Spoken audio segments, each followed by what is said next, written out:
Bendiciones. Empezamos ahora la clase de Historia de la Iglesia 2. Ya hemos estudiado Historia de la Iglesia 1 y ahora seguimos para completar esta rama. Vamos entonces a empezar tratando de la Iglesia Reformada. Pero antes vamos a estar haciendo un repaso de las últimas informaciones que tenemos de la iglesia medieval, en los finales de la iglesia medieval, para empezarmos y entendermos bien qué va a pasar ahora con la iglesia reformada. Entonces, algunas condiciones en la iglesia romana. La predicación enfatizaba dos temas, la muerte y el juicio. Se enfatizaba la muerte de Cristo para avergonzar a la gente y hacer que lamentara sus pecados. La resurrección de Cristo casi no se mencionaba. Como el Padre y el Hijo eran asociados con el juicio, otros medios de acercarse a Dios se desarrollaron. El misticismo, el servicio, la intercesión de María y de los santos, el rosario, las reliquias, las peregrinaciones y las indulgencias. La misa era central, pero se convirtió de ser una celebración comunal y semanal en un acto hecho por los sacerdotes que daban la espalda a la congregación y observado por los laicos que a veces estaban separados por una pantalla. El sacerdote ofrecía el sacrificio de la misa por los laicos. Como era en latín, muchos no entendían la liturgia. Aunque la misa se hacía diariamente, la gente tenía miedo de recibirla y por lo tanto ya no necesitaban un pan entero. El sacerdote ponía la hostia directamente en la lengua de la gente. Los sacerdotes negaron la copa a los laicos por miedo de derramar la sangre de Cristo. El énfasis cambió de recibir la comunión a ver la hostia, como si el verla tuviera poder mágico. Los papas de la época del Renacimiento se metían en asuntos del gobierno, de los estados papales y en las artes, y algunos eran escandalosos en sus vidas personales y oficiales. Por ejemplo, Alejandro VI, que su nombre era Rodrigo Borja, nieto del Papa Calixto III, entonces observen, nieto del Papa. Se enriqueció por medio de sus múltiples oficios en la iglesia. Vivió una vida escandalosa, engendró varios hijos, ganó el papado por medio de sobornos y extendió el poder de su familia por medio de asesinatos y confiscación de la propiedad de las importantes familias romanas. Otro ejemplo es el Papa Pío III, fue elegido Papa en virtud de su mala salud y su neutralidad política para evitar la interferencia de César Borja, el hijo del Papa Alejandro VI, pero murió 10 días después de su coronación. Otro ejemplo de la corrupción que había en el clero es Julio II, el Terrible. Ganó la elección por medio de sobornos extravagantes y se dedicó a guerras, el patrocinio de las artes y planes para construir la Basílica de San Pedro con dinero levantado por la venta de las indulgencias. León X, que se llamaba Giovanni de Medici, fue elegido sin sobornos, los cuales Julio II había prohibido.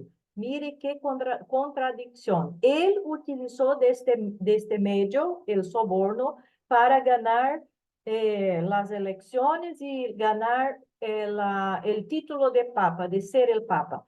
Y entonces prohibió esta práctica. Increíble. Gastó, León X, gastó excesos de dinero prestado o levantado por la venta de oficios e indulgencias y se dedicó a la independencia de Italia y la promoción de su familia. Este León X era exactamente el papa que estaba en el gobierno de la Iglesia Católica en la época de Lutero. Mientras tanto, dos países católicos se enfocaban en la conquista de Latinoamérica. Estos dos países sabemos que es la España y Portugal.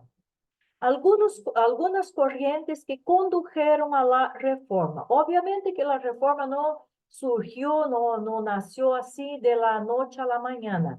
Hubo muchos hechos que se sucedieron a lo largo de los años y que condujeron a la reforma, que ayudaron para que la reforma entonces en el tiempo de Lutero pudiera de hecho pasar.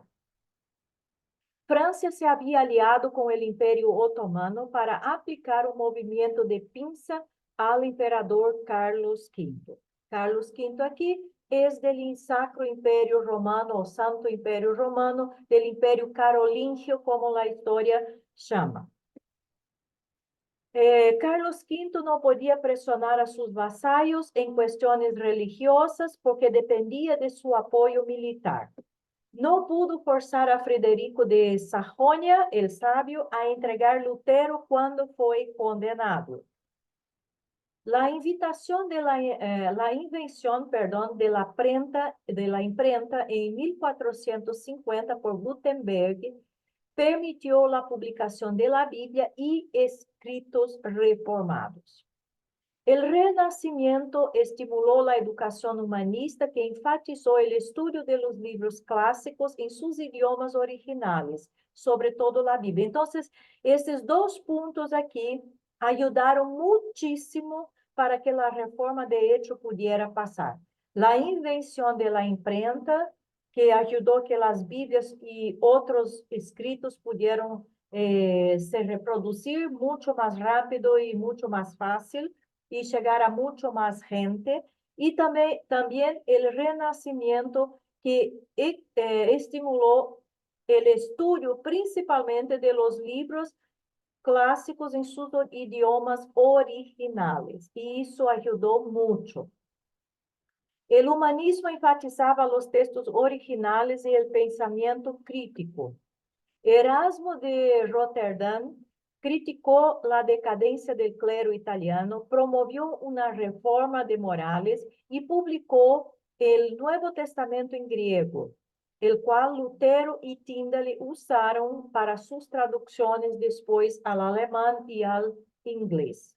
Ahora, un detalle que Erasmo de Rotterdam no era un clérigo, no era un religioso, no. Otro hombre es Lorenzo de Valla, que expuso la donación de Constantino como una fraude y demostró muchos errores de traducción en la Vulgata. Entonces también este hombre contribuyó mucho exactamente con esta exposición de que la donación de Constantino era un documento que era llamado así, era un documento falso. Reuchlin publicó un libro de gramática hebrea que estimuló el estudio del Antiguo Testamento en hebreo. La Iglesia romana estaba en decadencia y aunque la presión para hacer reforma aumentaba, los papas se oponían a estos impulsos reformadores. El feudalismo moría y los países descubrieron un nacionalismo que resintió el dominio papal. Entonces, aquí también estaba pasando un cambio de la condición económica y social del mundo. El mundo que era un sistema feudal, estava agora passando para outro sistema econômico. E isto também cambiou as condições sociais de la gente. Então, muita gente que não tinha acesso a muitos trabalhos, a muitos ganâncias, passaram a ter por causa desses cambios. E isto ajudou também a la reforma.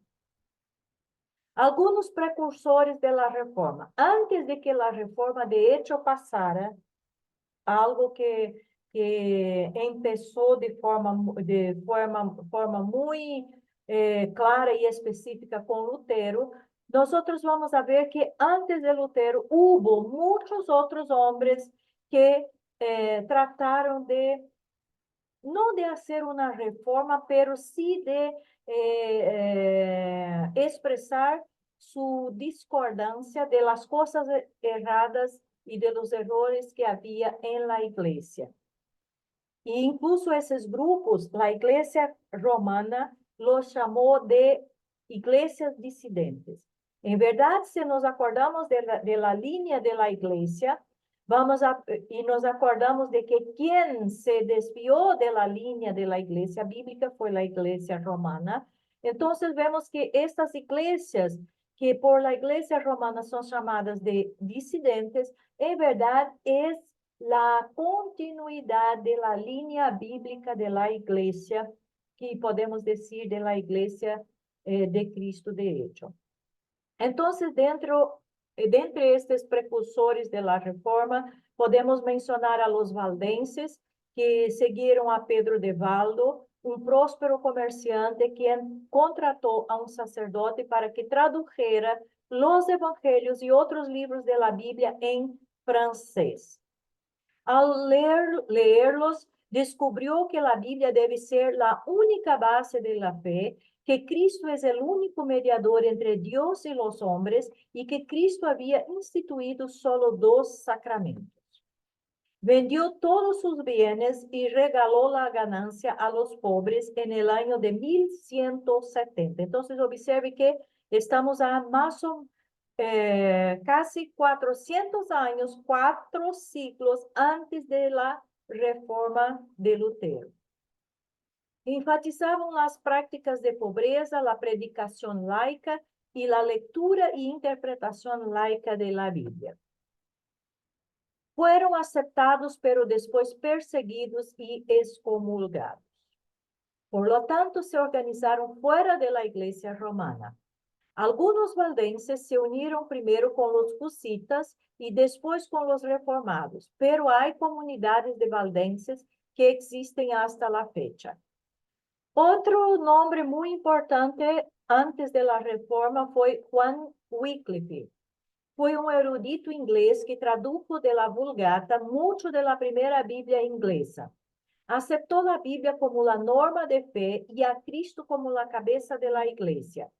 Rechazó el purgatorio, la transubstanciación, las indulgencias, la autoridad del Papa, el poder terrenal del clero y la necesidad de un sacerdote para interceder por los laicos.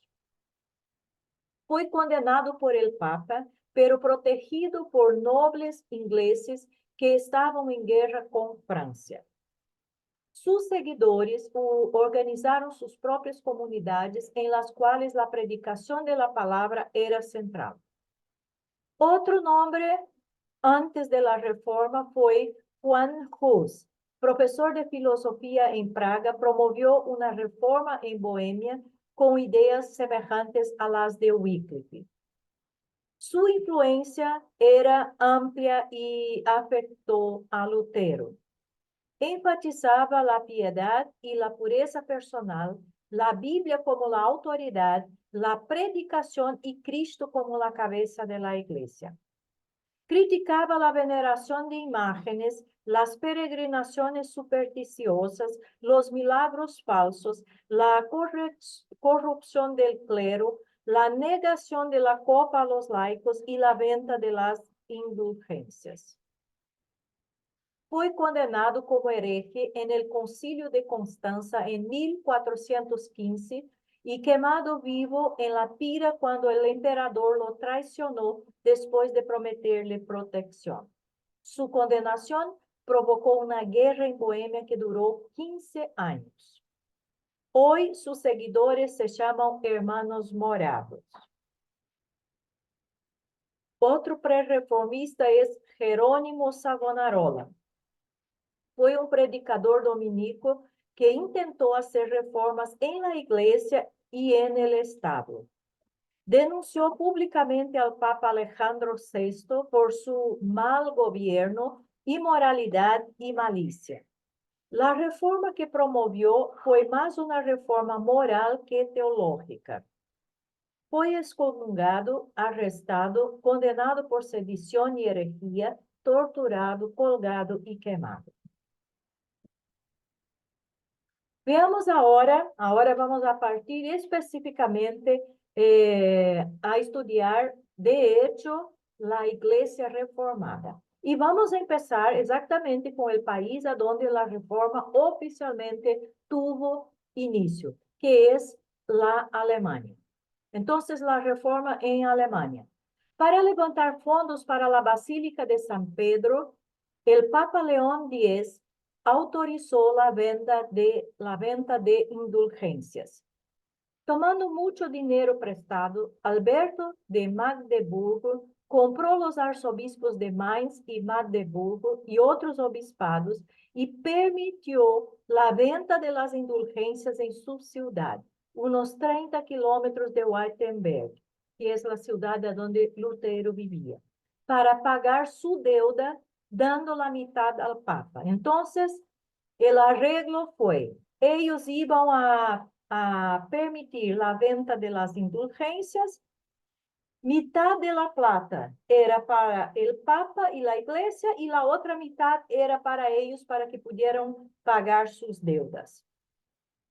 Se dice que el vendedor Juan Tetzel proclamó: tan pronto como su moneda suena en el cofre, el alma de sus amigos ascenderá del purgatorio al cielo. Mucha gente de Wittenberg viajó a Mainz para comprar las indulgencias y regresaron buscando la aprobación de su pastor, un monje agostino llamado Martín Lutero. Como pastor y profesor en la Universidad de Wittenberg, Lutero empezó a hablar y escribir en contra de las indulgencias. El 31 de octubre de 1517, la leyenda es que Lutero clavó en la puerta de la Catedral de Wittenberg sus 95 tesis, que eran puntos para debatir, principalmente en contra de las indulgencias, pero también cuestionando aspectos del sacerdocio y del papado. También envió una copia al arzobispo Alberto para informarle acerca de los abusos que sucedían en su diócesis. Se opuso a toda práctica y doctrina no apoyada por las escrituras. El Papa León X le ordenó comparecer en Roma, pero luego permitió que el cardenal Caetano lo interrogara y lo sentenciara en Alemania. La reunión terminó en un empate y el Papa no pudo forzar a Federico a que entregara a Lutero, porque contaba con el apoyo de este. Lutero debatió con Juan Eck en Leipzig en 1519, usando la Biblia como la única fuente de autoridad. Después de que muchas de sus ideas fueron publicadas en Alemania, el Papa lo excomulgó por una bula en el año 1520, que Lutero llamó la bula execrable del anticristo. Quemó públicamente la bula junto con los cánones de la Iglesia romana. En el año 1521, Lutero fue citado a la Dieta, que quiere decir Asamblea de Worms, presidida por Carlos V, que le había prometido un salvoconducto. Le dieron a Lutero la oportunidad de renunciar a sus ideas y él pidió una noche para pensarlo bien. Pasó gran parte de la noche en oración y se presentó el siguiente día para entregar su respuesta. Concluyó así su respuesta. Aquí literalmente las palabras de Lutero. Puesto que su majestad imperial y sus altezas piden de mí una respuesta sencilla, clara y precisa, voy a darles sin dientes ni cuernos de este modo. El Papa y los concilios han caído muchas veces en el error y en muchas contradicciones consigo mismo. Por lo tanto, si no me convencen con testimonios sacados de las Sagradas Escrituras y con razones evidentes y claras, de manera que quédase convencido y mi conciencia sujeta a esta palabra de Dios, yo no quiero ni puedo retractar nada. Por no ser bueno ni digno de un cristiano obrar contra lo que dicta su conciencia. Heme aquí, no puedo hacer otra cosa, que Dios me ayude. Amén. Después de la dieta, Frederico secuestró a Lutero y lo protegió en el castillo de Wartburg durante un año. Durante ese año, Lutero tradujo el Nuevo Testamento en alemán. Pocos días después de la dieta, Carlos V firmó la condenación de Lutero, pero por la necesidad de ser apoyado por Frederico, se evitó la realización de la condena. Inspirados por el ejemplo de Lutero, en 1522 y 523, la baja nobleza se rebeló, pero fueron aplastados por los príncipes y perdieron lo poco que tenían. En 1524, los campesinos también se rebelaron contra los príncipes. Al principio, Lutero apoyó sus quejas como justas. Luego, cuando la rebelión se radicalizó, derramando sangre y saqueando conventos y castillos, Lutero escribió duramente contra ellos en su Contra las bandas rapaces y asesinas de los campesinos. El resultado fue un masacre de unos 100,000 campesinos. Demasiado tarde, Lutero pidió misericordia para los campesinos. Estos incidentes dañaron seriamente la causa del luteranismo. El nombre protestante viene de una protesta que los príncipes luteranos hicieron contra la dieta de Speyer en 1529, en el cual Carlos V intentó detener la reforma. Aunque Lutero insistió en que sus seguidores se llamaron cristianos, el nombre luterano se solidificó. El luteranismo ganó mucho territorio rápidamente en Alemania, el resto del Santo Imperio Romano, Escandinavia y Polonia. En el año 1555, en la Dieta de Augsburgo, el catolicismo y el luteranismo fueron reconocidos como religiones legales en Europa. Los principios de la reforma, las bases.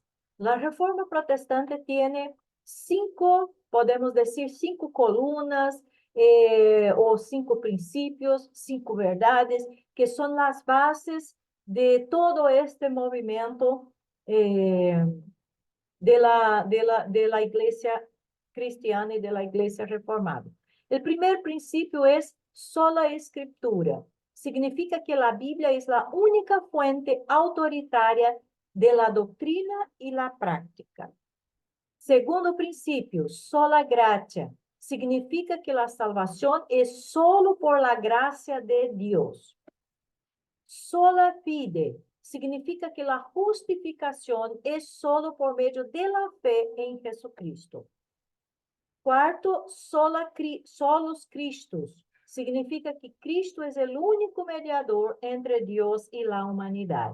Y el quinto, soli Deo gloria. Significa que solo Dios merece la gloria. Entonces, estos son los 5 principios de la reforma. Sola escritura, sola gracia, sola fide, solos Christus y soli Deo gloria. En estas verdades están basadas todo el movimiento de la reforma. Ahora vamos a la reforma en Suiza. Ulrico Zwinglio, un sacerdote, empezó a predicar el evangelio en el año 1516, un año antes de Lutero. En el año 1517 se opuso a la idea de que uno obtiene el perdón de los pecados por medio de realizar peregrinaciones. En el año 1519 ocupó el púlpito importante de Zurich. Se casó y predicó contra el celibato. Convenció al consejo de la ciudad de sus ideas reformadas y lo apoyaron aboliendo la misa y las imágenes. Rompió con Roma definitivamente en el año 1522. En el año 1529, Lutero rehusó unirse con Zwinglio por sus diferencias con respecto a la Santa Cena, pero más tarde los seguidores de Zwinglio se fusionaron con los calvinistas. Hubo una guerra en Suiza entre los cantones católicos y los protestantes. Cantones quiere decir regiones. Los católicos atacaron a Zurich en el año 1531 y Zwinglio fue muerto en la batalla. Sin embargo, los conflictos dejaron el cantón de Ginebra bastante independiente, permitiéndole seguir las ideas de Juan Calvino. Y aquí finalizamos la clase de hoy día y nos vemos en la próxima clase. Bendiciones.